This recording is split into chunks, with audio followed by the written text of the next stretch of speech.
What's up and welcome. I make spray paint art. Sometimes it's good. You gotta stick around to see if this is gonna be one of those times.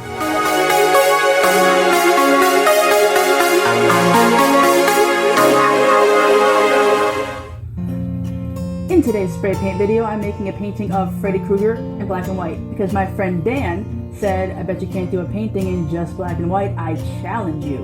And I said, okay Dan, you're stupid. I'm gonna do a painting in black and white. It also goes in the dark. However, it doesn't really translate that well on film or camera. So if anybody knows of a inexpensive but good UV light, let me know about it so I can actually take pictures and video of my glow-in-the-dark paintings. Because it looks really cool in person and then you can't see it on the camera. It's ridiculous. So let me know if you know of anything. And without further ado, on to the video.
Thank you for watching. I hope you liked it. I hope you enjoyed it. If you did, hit that like button and also hit the subscribe button and the bell icon so you can be notified of future videos just like this one. Thank you for watching and see you in the next spray paint video.